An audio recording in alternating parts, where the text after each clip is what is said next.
जो सबसे पहला क्वेश्चन है दोस्तों, पहले दर्शन में एक पेट्रोल इंजन को कैसे पहचाना जाता है। चार ऑप्शन आपके पास से देना है कि पहले दर्शन में एक पेट्रोल इंजन को कैसे पहचाना जा सकता है। तो इसका राइट आंसर हो जाएगा दोस्तों ऑप्शन नंबर डी यानी स्पार्क प्लग द्वारा। पेट्रोल इंजन को गैसोलीन इंजन भी कहा जाता है। उत्तरी अमेरिका में यह एक प्रकार का आंतरिक दहन इंजन है जो स्पार्क के द्वारा चलता है। चलिए अगला क्वेश्चन देखते हैं। यांत्रिक ऊर्जा को विद्युत में परिवर्तित करते हैं। चार ऑप्शन है आपके पास, बताना है कि यांत्रिक ऊर्जा को विद्युत ऊर्जा में कैसे परिवर्तित करते हैं।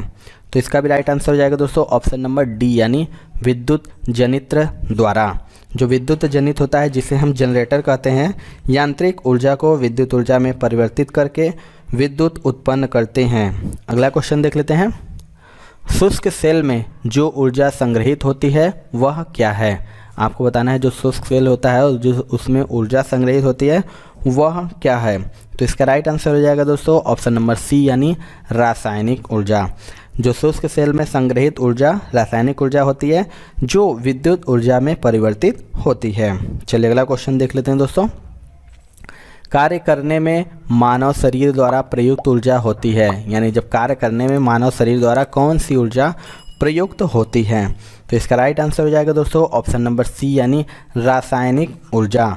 मानव शरीर द्वारा कार्य करने हेतु प्रयुक्त ऊर्जा रासायनिक ऊर्जा होती है जो कार्बोहाइड्रेट, वसा एवं प्रोटीन के द्वारा प्राप्त होती है। चलिए अगला क्वेश्चन देख लेते हैं। जब एक वस्तु का वेग दोगुना हो जाता है तो इसका क्या हो जाता है। आपको बताना है जब एक वस्तु का वेग दोगुना हो जाता है तो क्या होता है। तो इसका राइट आंसर हो जाएगा ऑप्शन नंबर बी यानी संवेग दोगुना हो जाता है। जब एक वस्तु का वेग दोगुना हो जाता है तो संवेग भी दोगुना हो जाता है। चलिए अगला क्वेश्चन देख लेते हैं दोस्तों। दो असमान द्रव्यमानों की गतिज ऊर्जा समान है तब अधिक द्रव्यमान का आवेश क्या होगा।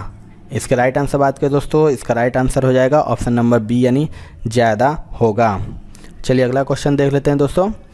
जब हम रबर के गद्दे वाली सीट पर बैठते हैं अथवा जब गद्दे पर लेटते हैं तो उसका आकार परिवर्तित हो जाता है, ऐसे पदार्थ में पाई जाती है। इनमें से आपको बताना है कि जो रबड़ का गद्दा होता है अगर उसमें बैठते हैं या लेट जाते हैं तो परिवर्तन हो जाता है, तो ऐसे पदार्थ में क्या पाई जाती है। तो इसका राइट आंसर हो जाएगा दोस्तों ऑप्शन नंबर बी यानी स्थितिज ऊर्जा।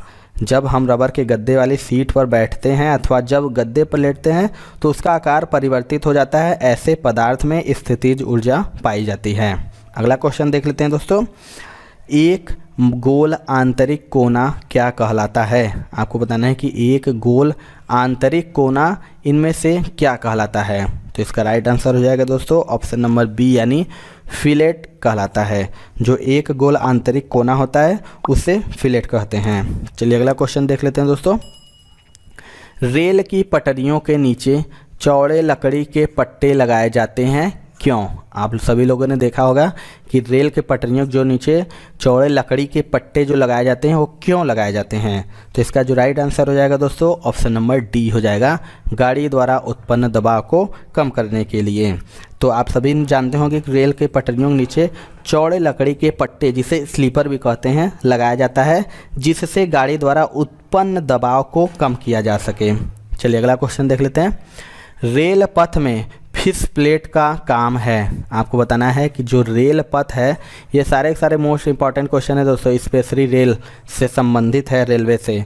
तो आपको बताना है रेल पथ में फिश प्लेट का क्या काम है। तो इसका राइट आंसर हो जाएगा दोस्तों ऑप्शन नंबर ए यानी दोनों पटरियों को जोड़े रखना।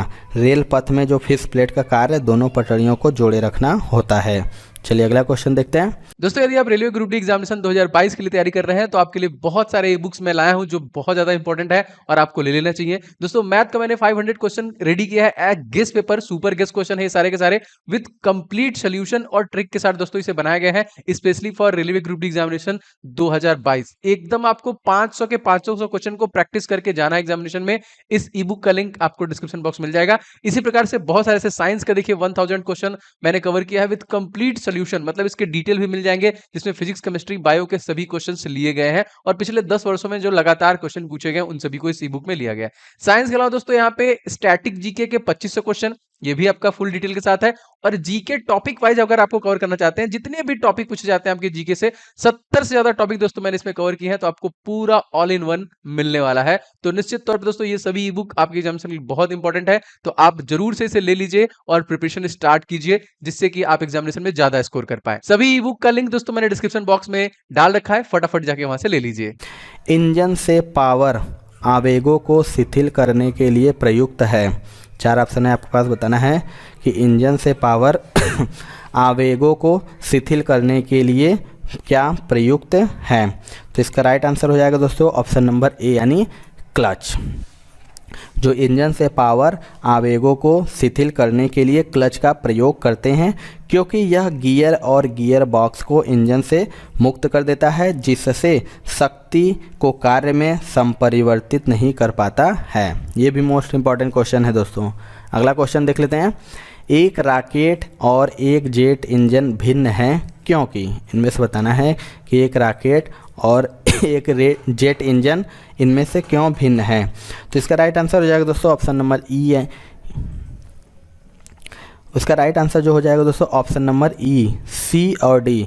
एक रॉकेट और जेट इंजन भिन्न क्यों हो, क्योंकि रॉकेट में ऑक्सीजन की आपूर्ति की व्यवस्था उसी में होती है, जबकि जेट हवा बाहर के वातावरण से प्राप्त करता है। और हो जाएगा रॉकेट किसी यान को अंतरिक्ष तक ले जाता है, जबकि जेट नहीं। ये नहीं होगा। अगला क्वेश्चन देख लेते हैं दोस्तों। निम्न में से किसमें नॉट का उपयोग किया जाता है। 4 ऑप्शन है आपके पास, बताना है कि इनमें से किसमें नॉट का उपयोग किया जाता है। तो इसका राइट आंसर हो जाएगा दोस्तों ऑप्शन नंबर सी यानी गति में। नॉट का उपयोग जलयानों की गति के मापन में होता है। चलिए अगला क्वेश्चन देख लेते हैं दोस्तों। पिंड का भार शून्य नहीं होगा। 4 ऑप्शन है आपके पास, बताना है कि पिंड का भार इनमें से कहाँ पर शून्य नहीं होगा। तो इसका राइट आंसर हो जाएगा दोस्तों ऑप्शन नंबर डी यानी किसी घर्षणहीन सतह पर किसी पिंड का भार शून्य नहीं होता है, क्योंकि पिंड के भार पर उसके घर्षण का फर्क नहीं होता। चलिए अगला क्वेश्चन देख लेते हैं दोस्तों। चंद्रमा की सतह से एक चट्टान को लाया जाता है तब क्या होगा। जब चंद्रमा की सतह से एक चट्टान को लाया जाता है तब क्या परिवर्तन होगा। तो इसका राइट आंसर हो जाएगा दोस्तों ऑप्शन नंबर बी यानी इसका भार परिवर्तित हो जाएगा, किंतु इसका द्रव्यमान परिवर्तन नहीं होगा। मोस्ट इंपॉर्टेंट है दोस्तों। अगर हम चंद्रमा की सतह से किसी पिंड को पृथ्वी पर लाने पर उसका भार चंद्रमा पर उसके भार का 6 गुना हो जाएगा, जबकि उसका द्रव्यमान अपरिवर्तित रहेगा, क्योंकि द्रव्यमान स्थिर निरपेक्ष होता है और पदार्थ का एक मौलिक गुण होता है। चलिए अगला क्वेश्चन देख लेते हैं दोस्तों। मुझे उम्मीद है कि आप रेलवे ग्रुप डी एग्जामिनेशन तैयारी कर रहे होंगे, एनटीपीसी सीपीटी 2 और एसएससी एग्जामिनेशन तैयारी कर रहे होंगे, तो आपके लिए दोस्तों अनअकैडमी लेके आ गई है एक गवर्नमेंट एग्जामिनेशन स्कॉलरशिप टेस्ट, जो कि 27 फरवरी को होने वाला है। जी हाँ दोस्तों, 27 फरवरी को एसएससी के लिए, रेलवे के लिए और बैंक के लिए, तीनों अलग अलग समय पे है। और इसमें अगर आप रैंक लाते हैं, स्कॉलरशिप टेस्ट मतलब 100 क्वेश्चन के जो होंगे पूरे के पूरे, जैसे अब एग्जाम में क्वेश्चन आता है वैसे ही एकदम पेपर सेट किया गया है। अगर आप इसमें रैंकिंग 1 लाते हैं तो आपको लैपटॉप मिलेगा। अगर आपकी रैंक 2 to 6 होगी तो आपको स्मार्टफोन मिलेगा। अगर आपकी रैंक 7 से 16 के बीच में होगी तो वायरलेस ईयरफोन। इस तरह 300 विनर्स जो होंगे उनको देखिए 1000 रुपए का गिफ्ट वाउचर, और जो 400 विनर होंगे उनको अनअकैडमी से स्कॉलरशिप भी मिलेगा अप्रोक्सीमेटली 50% के आसपास। तो बहुत ही बेहतरीन मौका है अपने आप को चेक भी करने का, और इसके साथ साथ दोस्तों आपको इनाम भी मिलेगा जो यहाँ पे इन्होंने रखा हुआ है। 100% दोस्तों ये आपको मिलने वाला है। तो आप डिस्क्रिप्शन बॉक्स में लिंक है, उस लिंक पे क्लिक कीजिए और कोड डालिएगा OJ10। एक साथ देखिए OJ10 डालेंगे, आप उसे एनरोल कर लीजिए, जिससे कि आप उस टेस्ट को देख पाएंगे। ये एग्जामिनेशन जो है 27 जो कि तारीख को 27 फरवरी को ये स्कॉलरशिप टेस्ट आपके लिए होने वाला है। तो जल्दी से जाइए, लिंक पे क्लिक करिए और OJ10 कोड डालिए और ज्वाइन कर लीजिए। बादलों की दिशा एवं गति को मापने वाला यंत्र कहलाता है। 4 ऑप्शन है आपके पास, बताना है कि बादलों की दिशा और गति को मापने वाला यंत्र क्या कहलाता है। तो इसका राइट आंसर हो जाएगा दोस्तों ऑप्शन नंबर सी यानी नेफोस्कोप। एनीमोमीटर्स, अगर हम बात करें एनीमोमीटर की दोस्तों, तो इससे हवा की शक्ति तथा गति, और रेन गेज की बात करें दोस्तों तो वर्षा की मात्रा, और नेफोस्कोप से बादलों की दिशा एवं गति, और हाइग्रोमीटर से हम आर्द्रता का मापन किया जाता है। अगला क्वेश्चन देख लेते हैं। अल्टीमीटर से क्या नापते हैं? 4 ऑप्शन है, मोस्ट इंपॉर्टेंट ये भी है दोस्तों। आपको बताना है कि अल्टीमीटर होता है उससे इनमें से क्या मापते हैं।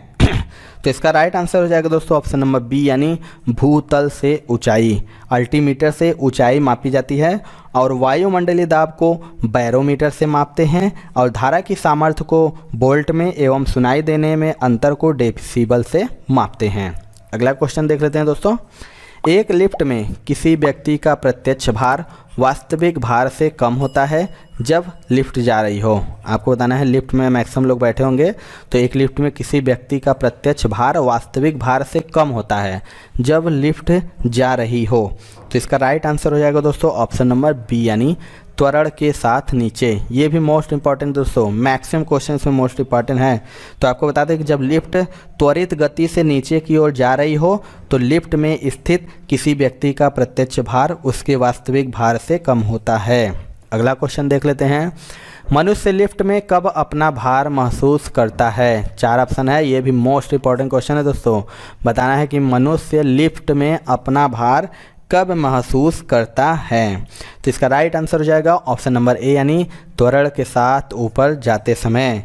यानी जब मनुष्य लिफ्ट में त्वरण के साथ ऊपर जाते समय अपना भार महसूस करता है।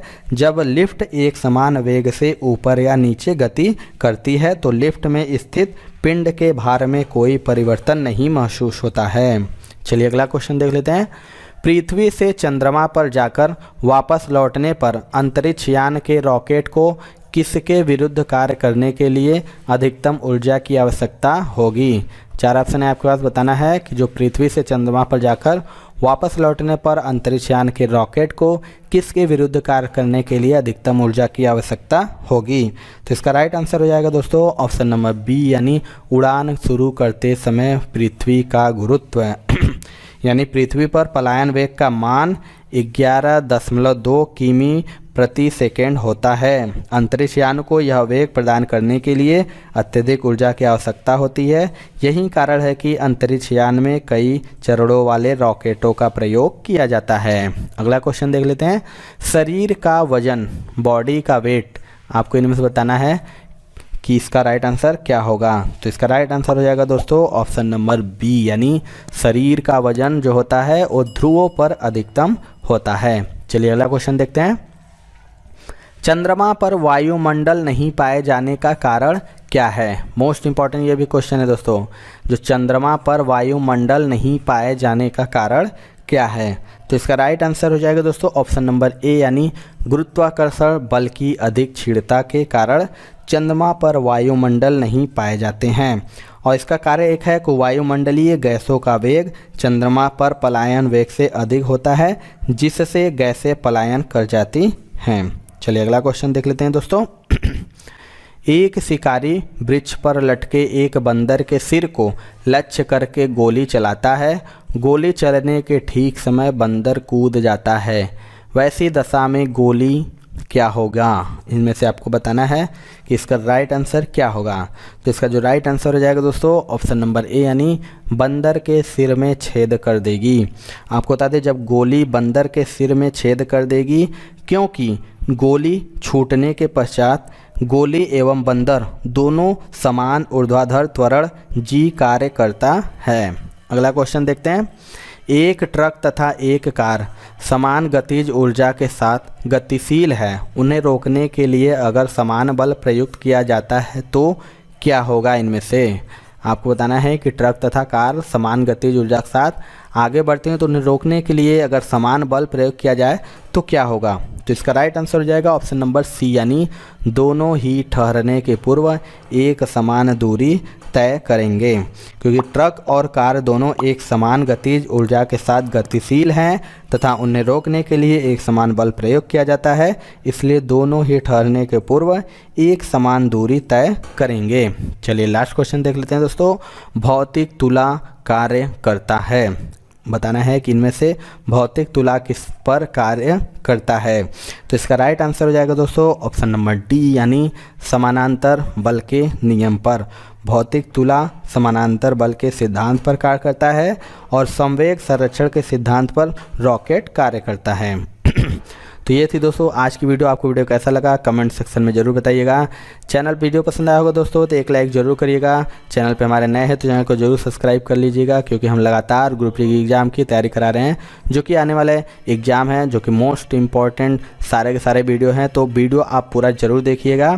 तो मिलते हैं दोस्तों अपने अगली वीडियो में, तब तक के लिए जय हिंद जय भारत।